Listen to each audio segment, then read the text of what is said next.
নামাজ ছেড়ে দিয়েছো, তওবা করো, মাফ করে দেবো। জেনা করেছো, তওবা করো, মাফ করে দেবো। আকাশ সমান গুনাহ করেছো, তওবা করো, মাফ করে দেবো। আল্লাহু আকবার। শুধু তাই নয়, আল্লাহ বলেন, বান্দা যখনই তওবা করবি তোরে আমি পছন্দ করি। আল্লাহর রাগ যেন আমাদের মধ্যে চলতে না থাকে, আল্লাহর রাগকে কমাতে হবে। আল্লাহর রাগকে আমাদেরকে কমাতে হবে। এই রাগ কমানোর জন্য আমাদের কি করা দরকার? আমাদের কি করতে হবে? আল্লাহর রাগ কমিয়ে দেয়, আল্লাহর গজবকে কমিয়ে দেয়। আল্লাহর সকল ধরনের বান্দার প্রতি যে ক্রোধ থাকে, এটাকে কমানোর জন্য সবচেয়ে উৎকৃষ্ট মাধ্যম হলো তওবা। বলেন কি? তওবা। তওবার মাধ্যমে আল্লাহ সুবহানাহু ওয়া তাআলা আমাদেরকে পছন্দ করেন।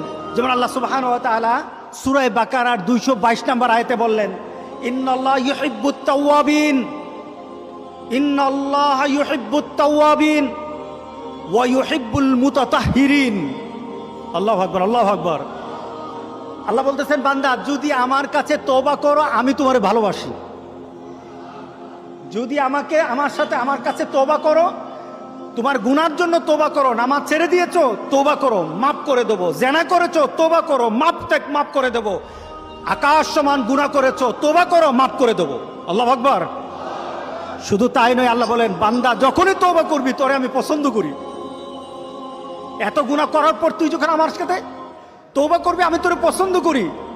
শুধু তাই নয়, আল্লাহ সুবহানাহু ওয়া তাআলা বলেন, যারা মুতাতাহহিরিন, যারা পবিত্রতা অর্জন করে, আল্লাহ তাদেরকে পছন্দ করেন।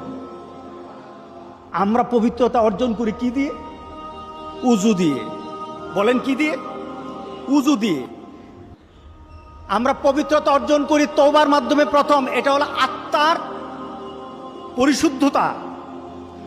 আপনার দেহকে পরিশুদ্ধ করতে হবে, আত্মাকে পরিশুদ্ধ করতে হবে। আপনার আত্মাকে পবিত্র বানাবেন।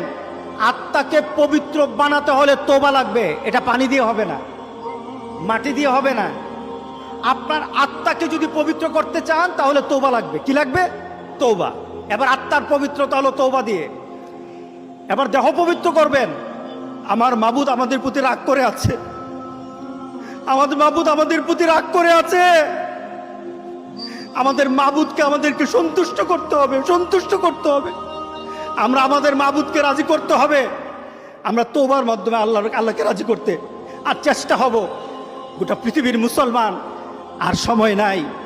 সুতরাং আমরা আল্লাহর কাছে প্রাণ বলে আজকে কাঁদি। যারা নামাজ পড়ো না, তুমি টের পাও না, মসজিদের দরজা